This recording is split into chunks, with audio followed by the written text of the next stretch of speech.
pronunț cuvintele dar mai, nu știu, mă rog, hai, dă-i drumul că e bine, încă un rând. Before was now Așa high m-am in her învățat, good doamna, să graces. știu. Da, vă place? Da, știu. Bun, continuăm. Lidia, nu, gata, dă încoace cartea, ajunge, este perfect cât ai citit. Cătălina, știu că ești dornică să vrei mai mult, dar atât se poate cu tine. Mulțumesc frumos. Nu v-am spus eu că mă descurc, deci m-am calificat? Pardon, doamne, mă pomenește Cătălina. În fine, copii, și cu astea fiind spus, hai să trecem mai departe la următoarea lecție. Ia, bună dimineața!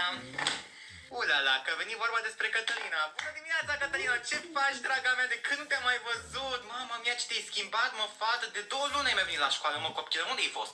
Nici chiar 2 luni, doamne, au fost 3 luni, da? Am fost plecată cu iubitul până în Dubai, pentru că am vrut să mă relaxez puțin, da. Uite la ea, cine se crede, Andreea Pustanica? Da, Maria Taci.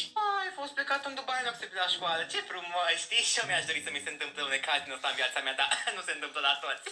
Dar vreau să te întreb, dacă tu ai fost plecat în Dubai, de unde Hector ai avut bani să stai 2 luni de zile în Dubai? Aoleu, mă întrebați de venituri. Păi iubitul meu Abuda a fost venitul meu principal, după care OnlyFans, adică munca cinstită, mai pe scurt, și da, v-am făcut din muncă cinstită.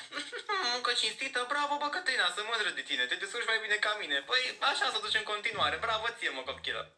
E, da, muncă cinstită, un cur, da, ce să-i fac, uite-te la ea. Da. Ce te uiți așa urât la mine? Ești invidioasă? Vai, mi-e milă de voi. Sigur nu o să câștigați cât câștig eu în 3 luni. Pardon, în 3 minute.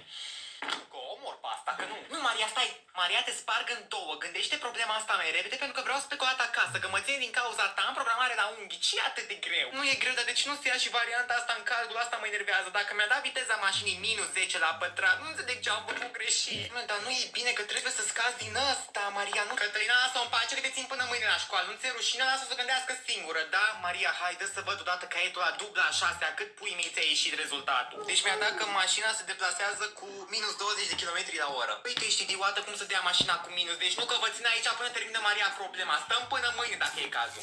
Nu că eu am plecat. Doamna, vedeți că plec și eu.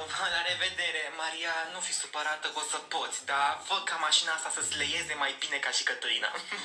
Deci, Maria, hai să mai rădum o dată că deja nu mai exasperez. Vreau să plec acasă odată. Fii atentă, ce nu înțelegi că ți-am explicat ca la proști? Problema asta e de clasa a doua, mă, fată. Ei, dragi, clasa a doua, dar nu mi iese nimic, nu înțeleg să fac.